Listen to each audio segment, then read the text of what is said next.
નમસ્કાર, આપ જોઈ રહ્યા છો રફતાર ન્યૂઝ બુલેટિન. રફતાર ન્યૂઝ બુલેટિનમાં આપનું હાર્દિક સ્વાગત છે. જોઈએ સમાચાર વિગતવાર. નર્મદા જિલ્લાના ડેડિયાપાડા તાલુકાના ખેડૂતોને રાસાયણિક ખાતર લેવા માટે લાગી લાંબી કતારો. તો શું છે સંપૂર્ણ વિગત, આવો જોઈએ. નર્મદા જિલ્લાના ડેડિયાપાડા તાલુકાનો સૌથી મોટો ક્ષેત્રફળ ધરાવતો તાલુકો છે. આ તાલુકામાં ચોમાસામાં રાસાયણિક ખાતરની અવારનવાર તંગી ઉભી થાય છે. ખેડૂતો સવારથી લઈને સાંજ સુધી લાઈનો લગાવી ઉભા રહે છે, છતાં પણ ખાતર મળતું નથી, અને મળે છે તો 1-2 થેલી આપવામાં આવે છે. કદાચ પુરવઠો પૂરો થઈ જાય છે તો આખો દિવસ લાઈનમાં ઉભા રહેવા છતાં પણ ખાતર મળતું નથી. આવા કપરા સમયમાં સમયનો વ્યય થાય છે, સાથે સાથે આર્થિક નુકસાન પણ થાય છે.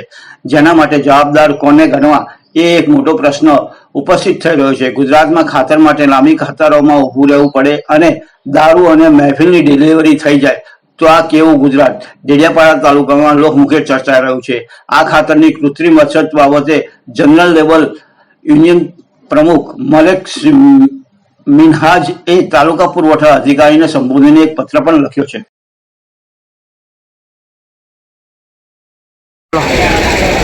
બોલો ને. અમે ઘણા દિવસથી ખાતર માટે ચાલ્યા કરીએ છીએ, ખાતર મળતું નથી અને આપે તો 2 ગુણ આપે છે. હવે 3 દિવસથી ધક્કા ખાઈ રહ્યા છે, તેમ છતાં અમને ખાતર મળતું નથી.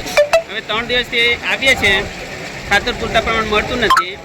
જ્યારે આવીએ છીએ ત્યારે લાઈનમાં ઊભા રહીએ અને લાઈન પૂરી થતાં ખાતર પૂરું થઈ જાય છે. હવે ન છૂટકે અમારે બીજા દિવસે આવીએ, જ્યારે આવે ત્યારે, કેમ કે ખાતર દરરોજ આવતું નહીં. જ્યારે આવે ને તે દિવસે અમે જાણકારી મેળવીને આવીએ છીએ. તે વખતે આવીએ તો પણ તેવી લાઈન હોય છે. એટલે લાઈન થવાનું કારણ છે કે અમને ફક્ત 2 કે 5 થેલી આપે. હવે 5 થેલીમાંથી અમારાથી 5 થેલી અમારા ખેતરોમાં થઈ શકે એમ નથી. હવે જેની જરૂરિયાત જેટલી છે એટલું અમને ખાતર મળવું જોઈએ એમ. હવે આ લોકો ખાતર આપતા જ નહીં તો પછી અમે ખેતરમાં ખાતર ક્યાંથી નાખવાના એમ. હવે ગમે તે બી હોય, અમે કામ છોડીને અહીંયા આવતા હોઈએ છીએ, આટલે દૂરથી આવતા હોઈએ છીએ, ભાડું ખર્ચીને આવતા હોઈએ છીએ, તેમ છતાં પણ અમને અહીંયા ખાતર મળતું નથી. આપનું નામ? હું નરોત્તમભાઈ વસાવા, ગામ? ડાભણ.